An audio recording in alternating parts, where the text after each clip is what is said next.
everybody. It's Andy Cumbo Floyd. It's about 10:45 here on, what's today? Wednesday, October 5th.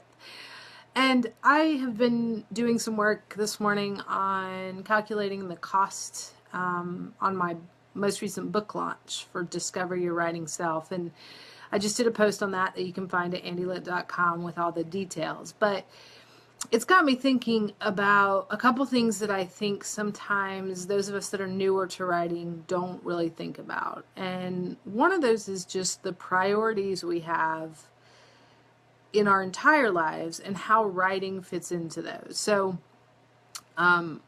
for example, if you have a whole lot of things you're involved in, your family, obviously you keep your family. Some friends, obviously you want to keep them too. A church, you probably want to keep that.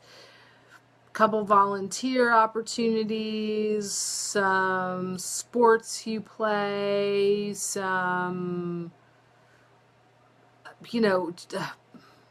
other kinds of hobbies that are important to you.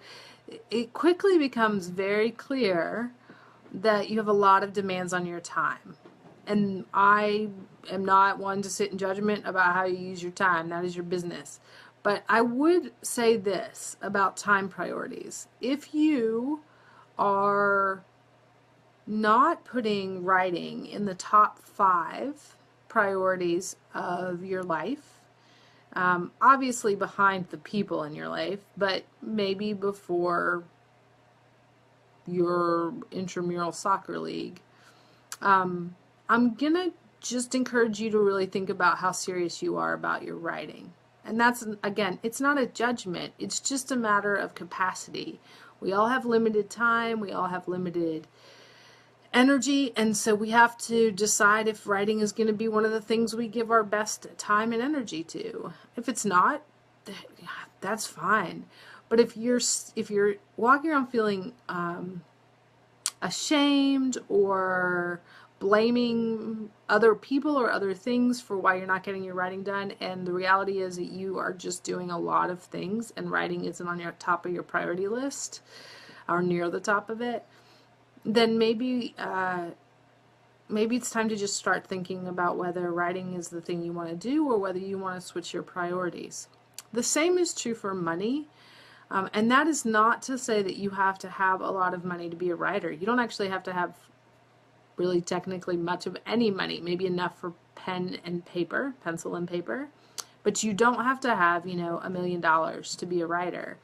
But you will need some money in all likelihood to be able to publish. And that may be, especially, I guess, if you want to self-publish, but maybe too if you want to traditionally publish a book.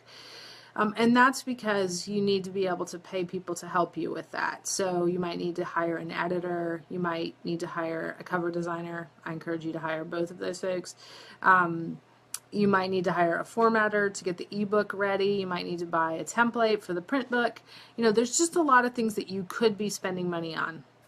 The post I put up today shows you don't have to spend a ton of money to do that, but you do need to have some money, especially if you're going to self-publish. So that's a question of priorities. I go without some things to be able to afford that.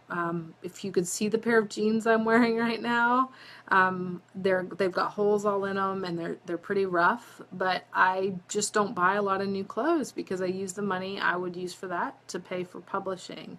And I have always actually made the money back I pay to publish, but I don't necessarily, I'm not rolling in the dough from self-publication. So it's a matter of priorities. And I cannot set your priorities, have no desire to set your priorities. No one else but you should set your priorities. But it's just something to think about. If you find yourself feeling bad or downtrodden because you don't have the time or the money to write, that may be because you really don't have the time or money to write, but it may also be just a matter of shifting some of your priorities. So I encourage you guys to take a look at that.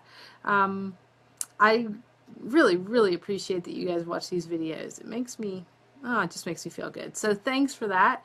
I hope you have an amazing day. I'll talk to you soon. Bye.